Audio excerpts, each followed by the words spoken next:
이제 이사야서의 말씀은 훗날 이스라엘 백성들이 받을 축복, 찬란한 미래로부터 시작해서 뜻밖에도 거꾸로 내려오면서 현실 속에서 비극적인 그런 상태를 말씀하고 있습니다. 참 꿈을 꾸며 좋은 미래를 만났는데 어찌된 일인지 비극적인 현실을 그들이 보게 됩니다. 여러분, 그들이 비극적인 현실에 직면했다. 이들의 이 현재를 비극이라고 말하는 것은 주께서 주의 백성 야곱을 버리셨기 때문입니다. 우리가 비극이라고 말하는 것은 가난이 아니고 질병이 아니고 하나님의 버림을 받는 것입니다. 우리가 하나님이 버리지 않도록 우리를 약하게도 하고 때때로 재난 가운데 있게도 하시는데 좀 힘들지만 그래도 하나님 손 안에 있으면, 장중에 있으면 그것은 축복입니다. 괴롭지 않고 뭐든지 내 마음대로 할 수 있는데 만약 버림을 받았다면 그것은 비극입니다. 성도 여러분, 하나님께서 여러분을 버리시는 그런 비극이 여러분에게 임하지 않도록 하나님 앞에서의 삶을 신실하게 살아가시기를 주의 이름으로 축원합니다. 당장은 어려워 보이고 힘들어 보이지만 그 삶이 축복이고 그 삶이 잘 되는 길입니다. 하나님께서 그들을 버리신 이유는 그들이 술객이 되었어요. 주술사 뭐 이런 것 됐어요. 아무나 가서 우상 앞에 빌고 아무나 이상한 소리를 하고 이방인과 똑같이 돼버렸습니다. 그들이 사치하고 무기를 의지하고 우상에 빠졌기 때문에 하나님께서 버리신 겁니다. 하나님을 찾지 않았어요. 여러분, 우리가 삶을 풍요롭게 사는 자체가 문제가 아닙니다. 그런 것이 우리로 하여금 하나님을 떠나게 만들면 하나님을 의지하지 않게 하고 세상의 쾌락을, 유의를 즐기게 하고 우상에 빠지면 그것이 재앙이 되는 겁니다. 우리는 무조건 부자는 망한다, 잘못됐다 이렇게 말하는 분위기가 있는데 그렇지 않아요.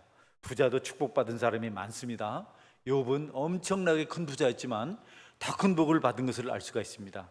어떤 일이 있어도 우리가 하나님을 떠나고 하나님을 거역하는 삶을 살아서는 안 된다. 그래서 저나 여러분은 보일 때 모습보다도 보이지 않을 때 인격을 소중히 여겨야 됩니다.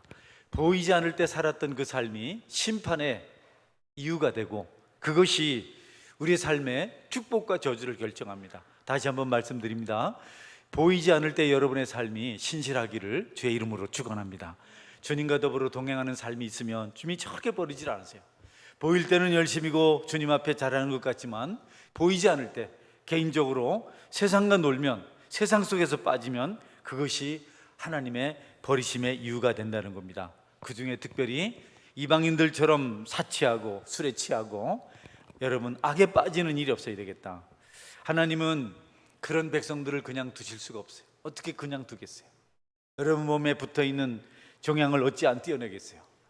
여러분에게 있는 악한 것을 어찌 제거하지 않겠습니까? 하나님은 반드시 그런 것들을 제거하십니다. 그냥 두시진 않아요. 깨닫고 돌아오면 복이지만 끝까지 고집하면 멸망을 받게 된다. 하나님은 원래 우리를 멸망시키려는 목적을 가지고 계시잖아요. 우리를 뭐 어떻게 괴롭히고 망하게 만들고 이런 게 하나님 목적이 절대 아닙니다. 여러분 믿으시죠? 하나님 그러실 이유가 없어요. 자기 아들까지 바쳐가시면서 대속하려고 하는 하나님의 백성들을 왜 하나님께서 망하게 하겠습니까? 하나님은 다만 하나님의 공의를, 질서를 지켜야 되기 때문에, 하나님의 영광을 드러내기 때문에 부득불 악인들을 심판합니다. 그런 심판받는 사람들은 할 말이 없어요. 여러분, 주님 앞으로 돌아오시기를 축원합니다. 십자가 앞으로 나오시기를 바랍니다. 그렇게 우리를 사랑하시는 그분이 부르는데 왜 우리는 무지하게 멸망받을 자의 길을 걸어가야 하는지 한번 스스로 생각해 보세요. 저는 하나님께서 정말 원하는 것이 하나님이 원하시는 삶이라는 걸 확실히 알고 있습니다. 여러분, 하나님은 온 우주 만물의 주인이라서 많은 어떤 소유를 원하지 않으세요. 아멘. 나는 인간이라서 많은 걸 원하는 분위기가 있어요. 나도 그렇게 많이 원하지 않아요. 그렇지만 여러분도 뭐 많이 원하지는 않을 줄 알아요.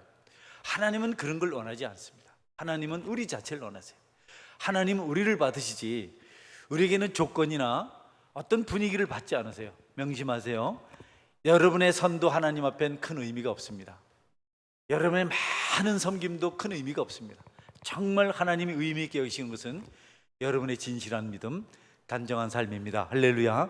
그 다음에 봉사도 있고, 그 다음에 섬김도 있고, 그 다음에 충성도 있고, 그 다음에 드림도 있는 것이지. 하나님이 여러분 더러운 구슬에 담겨져 있는 그것을 받으실 이유가 뭐가 있습니까? 우리도 그렇잖아요. 땅바닥에 떨어진 음식을 주워서 접시에 담아주면 안 먹어요 하잖아요. 옛날에야 뭐 그런 거 안 따졌지만 지금은 안 먹어야 하잖아요. 하나님이 그러실 필요가 없다는 거죠. 우리가 많이 모이든 적게 모이든 큰 일을 하든 적은 일을 하든 그런 게 중요한 것이 아니고, 우리가 하는 일이 하나님께서 받으실 만한 일인 줄 우리가 항상 기억해야 됩니다. 여러분의 신앙이 오히려 아무도 없는 데서 경건하기를 주님의 이름으로 축원합니다. 그 일이 어렵습니다. 있을 때는 서로 어울려서 이야기도 하고 재미도 있고 좋거든요. 그러니까 딴 일을 안 해도 되는데, 혼자 있으면 여러분 얼마든지 우리가 우리 육체의 욕구를 따라서 행할 수가 있는데, 그런 것들을 이겨내고 하나님 앞에 삶을 살 때 그는 자손 천대까지 주실 축복을 누릴 수 있는 자격이 있는 사람입니다. 여러분 할렐루야. 여러분, 그러니까 아무도 없다고, 또 듣는 사람이 없다고 우리가 함부로 처신해서는 안 되겠다. 이제 하나님께서 그들을 심판하실 때 나타나는 현상이 수치와 공포에 떨게 되는 거다. 우리 13절 10절 말씀 한번 볼까요? 너희는 바위 틈에 들어가며 진토에 숨어 여호와의 위엄과 그 광대하심의 영광을 피하라. 그들은 심판하시는 하나님 위엄 앞에 두려워 떨면서 수치를 감추기 위해서 숨는다는 겁니다. 바위 틈으로 들어가고 진토 속으로 들어가고 암혈, 흙동굴로 들어가고 숨지 않을 수가 없는 겁니다. 너무 두렵고 너무 수치스러워서 견딜 수가 없어요. 그래서 숨어버려요. 숨는다고 숨는 것은 아니죠. 특별히 쫓아오는 자가 없는데도, 뭐 이렇게 비난하는 자가 없는데도 그들이 여러분 자꾸 도망을 친다는 겁니다. 자꾸 피한다는 겁니다. 자꾸 외로운 길로 간다는 거예요. 아무도 주변에 없어요. 아무도 모르지만 혼자서 우울해지고 소심해지고 무기력해지고 부끄러워지고 용기가 없어지고. 여러분 중에 혹시 용기 없이 사는 분 계신가요? 혹시 하나님 앞에 두려운 일을 하고 있지 않습니까? 기독교인들은 여러분 이것저것 없어도 당당한 믿음을 가지고 살 수 있습니다. 할렐루야. 여러분이 하나님 앞에 부끄러울 것이 없으면 위축될 것 하나도 없습니다. 어디 가든지 성령의 능력으로 여러분이 대접받고 인정받고 승리할 사람이 될 줄 믿으시길 바랍니다. 하나님 안에 있으면 뭐가 겁납니까? 괜찮아요. 가가 거겨 뒷다리 몰라도 괜찮아요. 가가 거겨 뒷다리가 뭡니까? 뒤에 붙어있는 거 자음을 말합니까? 모음을 말합니까? 그런 거 몰라도 괜찮아요. 가난하면 어때요? 좀 초라하면 어때요? 주님의 은혜가 있는데. 할렐루야. 그런 게 여러분 다 갖춰졌어도 하나님 앞에 떳떳하지 못하면 수치심을 느끼고 두려워 떨고 숨어버린다는 겁니다. 얼마나 참 마음 아픈 일입니까? 잠언 28장 1절 말씀입니다. 악인은 쫓아오는 자가 없어도 도망하나 의인은 사자같이 담대하니라. 다 같이 읽어볼까요? 악인은 쫓아오는 자가 없어도 도망하나 의인은 사자같이 담대하니라. 구석에 숨지 않길 바랍니다. 뒤통수 뒤에 숨어 있는 사람은 졸리든지 찔리는 게 있어서 그냥, 아니면 목사가 보기 싫든지. 우리 교회 머리 큰 사람이 없어서 다행입니다. 할렐루야. 이런 것은 정상적인 신앙의 모습이 아닙니다. 쫓아오는 자가 없어서 도망하고 의인은 언제든 사자같이 담대하다. 사자같이 담대한 사람 누구 생각나는 사람 있습니까? 다윗. 그렇죠. 이거 뭐 성경 좀 요새 이렇게 읽더니 지혜가 탁월해졌어요. 근데 너 예뻐졌어요. 올 때보다. 앞으로 더 예뻐질 줄 믿습니다. 혼자 있으니까 딱 좋잖아. 같이 있으면 섞여가지고 그래서 너희는 그곳에서 나와서 따로 구별하여 있을지어다. 할렐루야. 그래요. 우리는 하나님 앞에 힘을 얻으면 담대함이 있는 겁니다. 심판하시는 자 앞에서 우리는 기절할 수밖에 없다. 우리 누가복음 21장 26절 한번 볼까요? 너희 보는 이것들이 날이 이르면 돌 하나도 돌 위에 남지 않고 다 무너뜨려지리라. 그날에 얼마나 심판이 처절한지, 저 그럴듯한 인간의 모양이 하나도 없다는 겁니다. 돌 하나도 돌 위에 있지 않는다. 포개진 돌이 하나도 없다. 완전히 초토화됐다. 완전히 쓸어버렸다는 겁니다. 성을 자랑하고 그들의 높음을 자랑했는데 하나님이 심판하시는 날에는 다 숨어버리는 겁니다. 우리 그런 거 보잖아요. 막 그냥 나는 부끄러울 것이 없으면 떳떳합니다. 나는 의롭습니다. 내가 하늘을 두고 맹세합니다. 그러다가 정말 죄가 드러나면 어떻게 해요? 이렇게 정말 죄가 드러나면 숨어버려요. 여러분, 우리 그리스도인이 그래서는 안 되잖아요. 여러분, 항상 담대하게 힘있게 아름답게 그렇게 살아갈 필요가 있습니다. 그리고 예루살렘이 로마에게 멸망할 때 그들은 산들에 대해서 그렇게 말했어요. 누가복음 28장 30절인데요. 그때 사람이 산들을 대하여 우리 위에 무너지리라 하며 작은 산들을 대하여 우리를 덮으라 하리라. 네, 너무 공포가 심해서 차라리 산에 깔려 죽고 싶다. 차라리 산에서 바위가 굴러와서 나를 쳐서 죽이면 좋겠다. 차라리 나를 죽여주십시오. 예, 정말 하나님의 심판은 받지 않고 싶습니다. 이렇게 말한다 그죠? 그런 대환란이 임할 때 왕족들, 장군들, 부자들, 귀족들, 강한 자들이 다 굴과 산 바위 틈에 숨어서 이렇게 외친다 그래요. 요한계시록 6장 15절 16절입니다. 땅의 임금들과 왕족들과 장군들과 부자들과 강한 자들과 모든 종과 자유인이 굴과 산들의 바위 틈에 숨어 산들과 바위에게 말하되 우리 위에 떨어져 보좌에 앉으신 이의 얼굴에서와 그 어린 양의 진노에서 우리를 가리라. 네, 얼마나 무서웠으면 그냥 우리가 바위에 깔려 죽겠다. 그 이스라엘 전쟁사를 보면 제일 싫어하는 게 용사들이 여인에게 죽는 걸 싫어했어요. 그리고 적군에게 죽임을 당하는 걸 정말 싫어하고 두려워했습니다. 그래서 내가 여인에게 죽었다, 그런 소리 듣고 싶지 않다, 나를 죽여달라, 이렇게 자기 사환들에게 병기를 들고 따라다니는 군사들이 그렇게 말해요. 그리고 내가 적군에게서 죽은 것이 소문날까 두려우니까 네가 나를 죽여달라, 이렇게 하는 그런 성경 내용을 압살롬이나 이런 사울 같은 사람들이, 시스라 같은 사람들이 그런 말을 하죠. 우리가 이제 성경에 보면 차라리 하나님의 저주를 받아서 죽는 것보다 내가 돌에 깔려 죽겠다, 이렇게 말하는 걸 볼 수 있어요. 얼마나 하나님의 심판이 두려운지.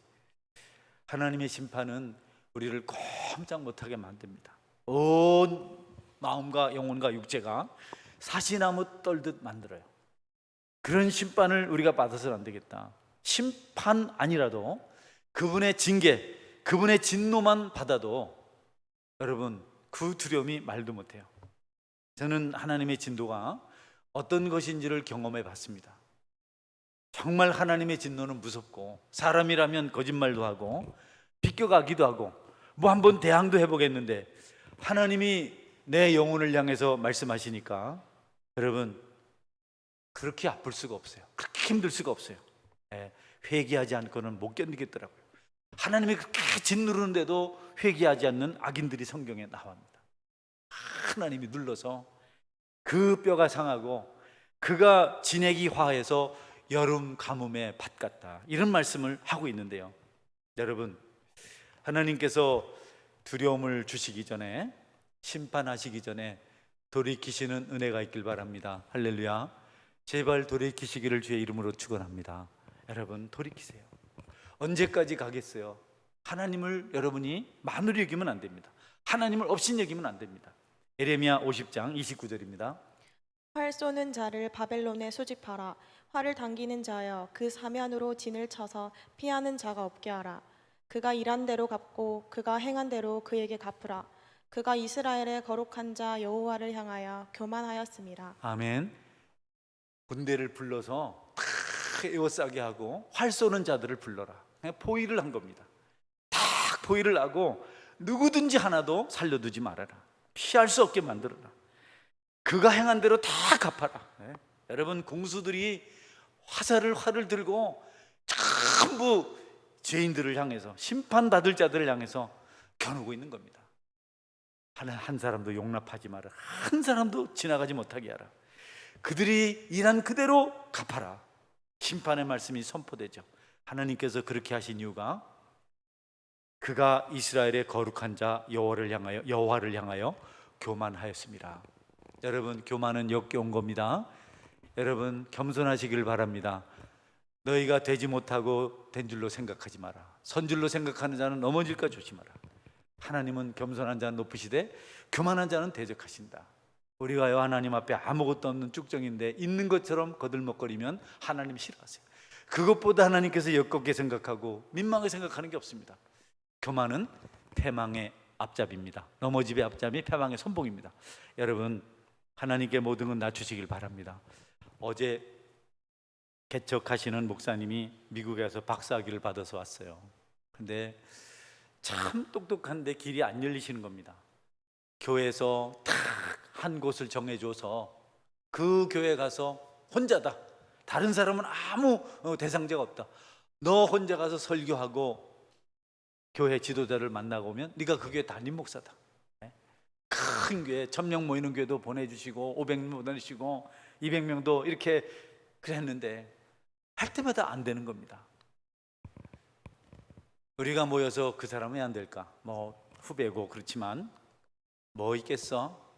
미국에서 박사 받았다 교만해서 그렇지. 하나가 다 같이 하나 됐다. 지가 박사라고 우리한테 봐라. 얼마나 고개를 빳빳하게 들고 목사들이 모여서 그런 말을 합니다. 얼마나 고개를 바짝 들고 시건방지게 그러냐. 그래서 안 돼서 교회가 개척을 해요. 제가 그랬어요. 목사님, 박사 그거 버리세요. 그랬더니 예 하더라고. 말만 예 하지 말고 그거 하나님 앞에 역겨운 교만이야. 여러분이 속으로 아브라함의 자손이라 하지 말고 하나님, 나는 부족한 주의 종입니다. 고백하시기를 축원합니다. 하나님이 여호와를 향하여 교만하였기 때문에 그들을 버리셨다. 뭐 이런저런 윤리적 도덕적인 제 문제가 아니었습니다. 그 마음속에 뼈저리게 교만이 자리 잡고 있었어요. 여러분, 하나님의 공의가 시행될 때는요, 동정이 없습니다. 용서가 없습니다. 기다리시다가 마지막 진노의 잔을 부을 때는요, 끝장이 나요. 그냥 물이 쏟아져서 온 세상이 덮이고 하늘에서 여러분 유황불 비가 내렸다 하는데요, 신학자들은 핵폭탄이 터졌답니다. 그렇지 않고야 그 깊은 사해바다가 생길 수가 없다. 얼마나 강력하게 심판하셨는지 완전히 흔적도 없이 사라져 버렸습니다. 품페이는 흔적이 남아있는데 소돔과 고모라는 아무것도 없어요. 어디 있는지 성경 기록만 있습니다. 사해 바다가 바로 소돔과 고모라가 있었던 자리일 것이다. 얼마나 무섭게 심판하시는지. 하나님의 심판은 두려운 것입니다. 하나님의 공의가 임해서 우리를 심판하시기 전에 우리가 하나님 앞에 겸손하고 겸비한 자로 순종하는 삶을 살아갈 수 있어야겠습니다. 경성하시기를 축원합니다. 이스라엘의 약속의 땅을 정복할 때 하나님이 이런 말씀을 하셨어요. 신명기 7장 2절입니다. 내 하나님 여호와께서 그들을 내게 넘겨 내게 치게 하시리니 그때 너는 그들을 진멸할 것이라. 그들과 어떤 언약도 하지 말 것이요 그들을 불쌍히 여기지도 말 것이며. 여호수아 6장 21절. 그 성 안에 있는 모든 것을 온전히 바치되 남녀노소와 소와 양과 나귀를 칼날로 멸하니라. 네, 여러분, 하나님의 심판이 임했을 때 현상은 긍휼이 없어요. 불쌍히 여김이 없어요. 심판을 받는 것이다. 곤란하다. 이 하나님의 진노가 분명하다. 그때 그 분위기는 이만큼도 관용이 없습니다. 절대로 용서가 없습니다. 그래서 교회가 시험이 들어서 분쟁하면 무섭습니다. 여러분, 전혀 긍휼이 노멀시 긍휼이 없어요. 자비가 없습니다. 교회가 분쟁을 하고 싸우는 걸 봤는데요, 너무 무섭더라고. 서로 그냥 어제까지만 해도 친구였는데 그렇게 아름다운 모습으로 살아왔는데 교회가 둘러나눠서 분열하는 것을 가보니까요, 그를 좀 어떻게 해결을 가보니까 틈이 없어요. 하나님의 심판이 임하면 이런 것이구나. 뭘 그래, 우리도 잘못했잖아, 이번엔 좀 봐주지. 그래, 우리도 똑같잖아. 이런 게 없습니다. 눈을 부라리고요, 한마디도 안 지고요. 사람이 완악하기가 그렇게 완악할. 그런데 이상하게 또 돌아서서 가족들하고는 또 화목하더라고. 하나님의 심판이라 이런 것이구나. 하나님의 공의가 임하고 그분의 칼날이 임하면 여러분, 자비가 없어요. 뭐 용서가 없어요. 눈물이 없어요. 이스라엘 백성들이 너무 완악하게 예수님을 죽이자고 소리를 치잖아요. 빌라도 앞에서. 빌라도가 손을 씻으면서 나는 그에게 죄를 찾지 못했다. 나는 죄가 없다. 이 죄를 너희들이 담당할 거냐. 그 죄를 우리에게 돌리소서. 예. 그리고 70년이 지난 다음에 로마의 티투 장군이 예루살렘을 공격해 오잖아요. 자비가 없었습니다. 어린아이들이 메어침을 당하며 아이벤 부녀의 배가 칼로 갈라지며 그랬습니다. 여러분, 아이를 명태 잡고 내리시듯이 군사들이 그 무슨 죄가 있다고 바위에다가 그냥 메어쳐서 만삭이 된 부인을, 여러분, 국률이 여기는 게 없어요. 로마 군사들 그냥 그 배를 갈라버리고 처절하게 심판했습니다. 하나님을 업신여기고 행하는 죄가 얼마나 무서운 것인가를 우리가 본문을 통해서 알아야 되겠습니다. 성도 여러분, 주님의 십자가를 붙들고 정로로 행하시는 믿음이 있길 바랍니다. 바르게 살아야 됩니다. 하나님의 심판의 기준은 공입니다. 데살로니가 후서 1장 5절입니다. 이는 하나님의 공의로운 심판의 표요 너희로 하여금 하나님의 나라에 합당한 자로 여김을 받게 하려 함이니 그 나라를 위하여 너희가 또한 고난을 받느니라. 네, 우리 심판의 기준은 하나님의 공입니다. 아멘. 하나님의 공의. 그걸 우리가 뭐 잣대, 캐논 이런 말을 쓰는데요. 아주 바른 거. 예. 옛날에는 나일강의 갈대가 가장 바른 고든 거였어요. 지금이야 뭐 쇠를 가지고 정말 뭐 100분의 1mm도 틀리지 않는 그런 어떤 이 척도를 가지고 있지만 예전에는 그렇지 않았어요. 그래서 가장 확실한 잣대, 그게 하나님의 공의다. 하나님의 공의로 맞춰서 틀리면 심판을 받는 겁니다. 하나님의 공의는 불의하지 않아요. 너무 정확해요. 비껴갈 방법이 없어요. 저울추도 좀 속이거든요. 저울추도 좀 속이고 자질도 좀 속입니다. 기술자들은 대박도 좀 속여서 대고 그렇습니다. 그런데 여러분, 하나님의 공의는 그렇지 않아요.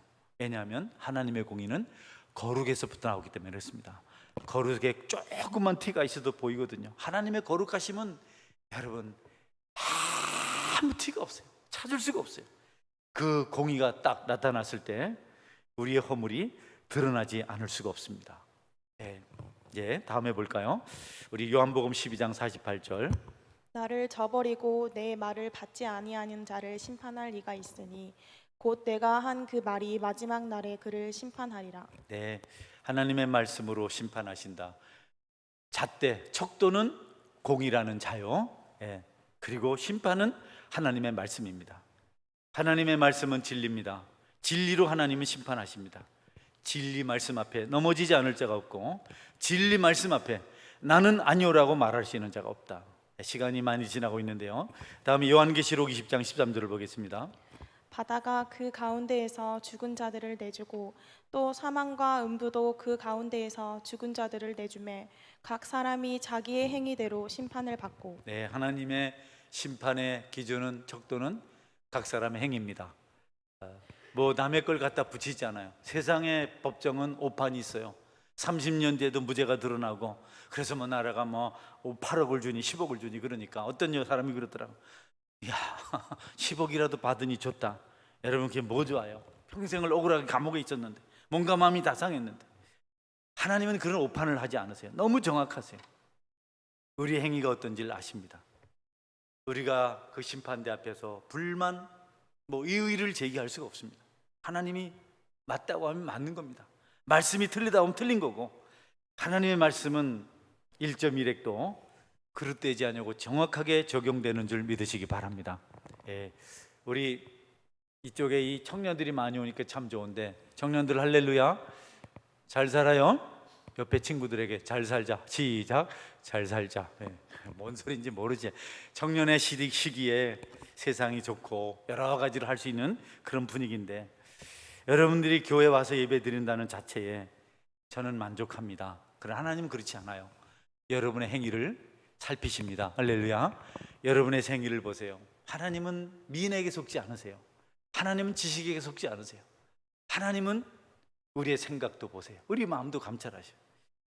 생각을 감찰하신 하나님 앞에 여러분이 아름답게 살아서 하나님이 여러분을 심판할 거리가 없어야 되겠다. 인간의 행위를 보고 그대로 하나님이 책망하시고 심판하신다. 로마서 1장 20절입니다.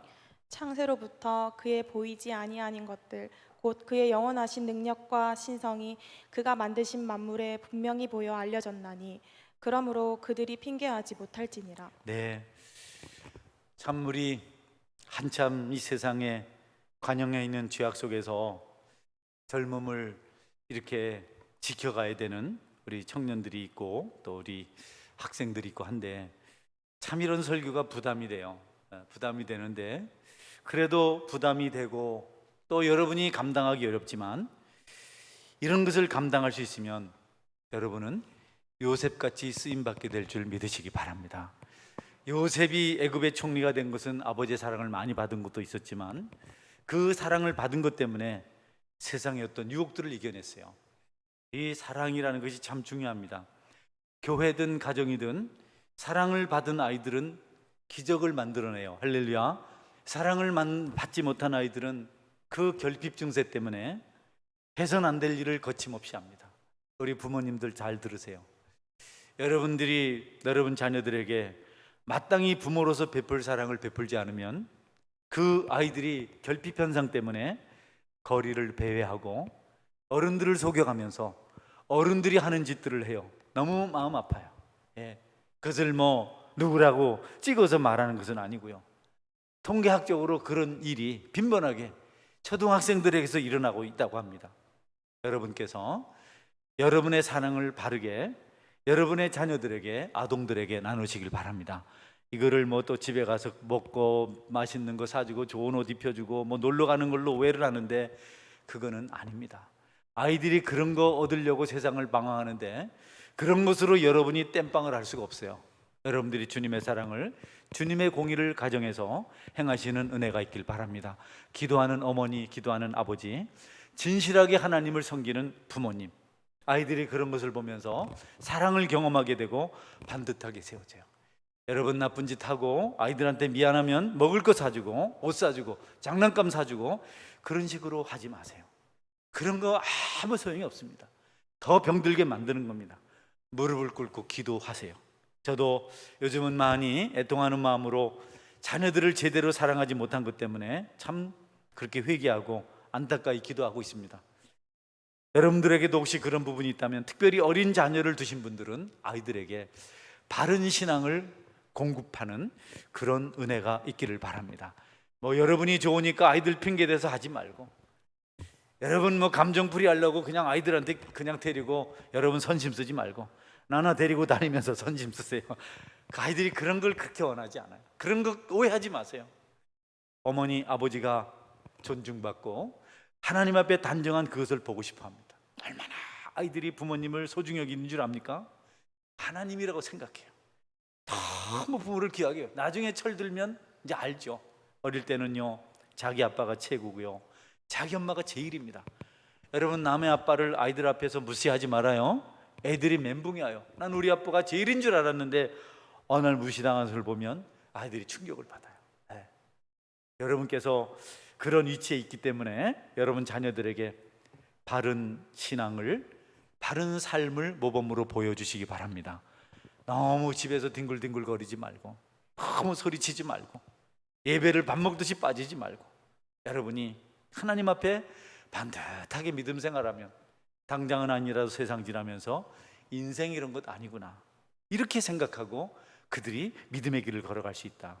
우리 본문 11절 한번 볼까요? 그 날에 눈이 높은 자가 낮아지며 교만한 자가 굴복되고 여호와께서 홀로 높임을 받으시리라. 하나님은 교만한 자 굴복시키세요. 낮추세요. 높은 자 다 낮추세요. 하나님만 높으십니다. 하나님보다 높아질 생각 아예 우리가 안 하는 게 좋습니다. 여러분이 낮아질수록 하나님은 여러분을 높이세요. 하나님은 질서를 필요로 하시기 때문에 질서를 지키기 위해서 인간이 지나치게 교만한 것을 용납지 않습니다. 바벨탑 사건이 아주 대표적입니다. 하늘에까지 탑을 쌓아서 우리가 하늘 꼭대기까지 올라가자. 이제 다시는 흩어짐을 면하고 홍수를 이겨내보자. 하나님이 그 바벨탑을 단번에 흩어버리셨어요. 그 사람들을 단번에 혼란하게 만들었습니다. 누가복음 1장 51절 53절입니다. 그의 팔로 힘을 보이사 마음의 생각이 교만한 자들을 흩으셨고 권세 있는 자를 그 위에서 내리치셨으며 비천한 자를 높이셨고 줄이는 자를 좋은 것으로 배불리셨으며 부자는 빈손으로 보내셨도다. 아멘. 그러니까 세상 것이 여러분의 최고의 가치가 아니고 하나님이 첫째 자리에 있기를 주의 이름으로 축원합니다. 하나님이 첫 번째 되면 그 다음은 나머지 다 따라옵니다. 늦지 않았어요. 지금부터 잘하시기 바랍니다. 네, 지금부터 잘하시면 됩니다. 이게 바로 복음입니다. 이게 바로 십자가입니다. 여러분에게 이런 메시지가 증거되지 않으면 그게 불행입니다. 이게 들려지지 않으면 그게 아픔입니다. 그러나 십자가가 증거될 때, 십자가를 보게 되고 하나님의 국률이 선포될 때, 그 국률을 사모하게 될 때, 그때는 여러분이 아직 기회가 있을 때입니다. 여러분, 하나님 말씀대로 살면 너무 행복합니다. 저는 술 취해 본 적은 없는데요, 또 약물을 해본 적도 없는데요, 세상에 좋은 것을 그렇게 이게 좋다고 해볼 수 있는 기회가 잘 없었는데요, 어떤 좋은 것보다도 하나님을 만나서 하나님을 통해서 얻는 것이 있으면 그것이 천배만배 더 좋은 것인 줄 믿으시기 바랍니다. 과거에 어떤 세상 것을 경험해 보지 않았을지라도 지금 하나님 안에서 살면 그것이 얼마나 행복한 건지 알아요. 사람은요, 좋은 것을 경험하면 빼앗기지 않으려고 지킵니다. 여러분이 꼭 하나님의 기쁨을 경험해 보셔서 그것 때문에 다른 것과 바꾸지 않는 그런 성숙함이 있기를 바랍니다. 너무 좋아서 기도하라고 하는 게 아니고요, 기도해야 이 좋은 것을 지킬 수 있고 하나님과 동행하는 삶을 살 수 있기 때문에, 나쁜 게 가지 마라고 말을 했기 때문에 안 가는 게 아니고 나쁜 곳에 가면 이 좋은 것을 놓치기 때문에, 마리아가 끝까지 예수님 발 앞에서 말씀을 붙들고 있었던 것은 그것 때문에 그렇습니다. 언니가 뭐라고 하거나 말거나 그건 놓치지 않으려고. 여러분 어떠세요? 요즘 행복하십니까? 행복하시거든 그것을 붙들고 놓치지 않기를 바랍니다. 마귀는 그것을 빼앗아 가려고 여러분 손짓합니다. 이제는 그 모든 것들을 배설물로 여기세요. 다 시시하게 여기세요. 그리고 주님을 만나보세요. 우리 또 청년들에게 미안한데 꼭 주님을 만나서 세상 것이 시시하게 여겨지는 은혜가 있기를 주의 이름으로 축원합니다. 그런 거 별거 아니거든요. 어떻게 목사님 잘 아세요? 네, 다 아는 수가 있었습니다. 여러분께서 그런 게 다 헛된 겁니다. 헛되고 헛되다. 네. 마지막 계시록 19장 1, 2절 말씀입니다. 이 일 후에 내가 들으니 하늘에 허다한 무리의 큰 음성 같은 것이 있어 이르되 할렐루야, 구원과 영광과 능력이 우리 하나님께 있도다. 그의 심판은 참되고 의로운지라. 음행으로 땅을 더럽게 한 큰 음녀를 심판하사 자기 종들의 피를 그 음녀의 손에 갚으셨도다 하고. 아멘. 하나님이 마지막에 심판 다 하고 우리를 살리신다 그래요. 여러분, 지난 일주일 동안 오전에도 말씀드렸는데 기도하는 성도들 때문에 참 은혜를 많이 받았어요. 저도 한번 새벽에 한 4시간 이렇게 해보니까 힘들더라고요. 하루 종일 힘을 못 쓰겠더라고요.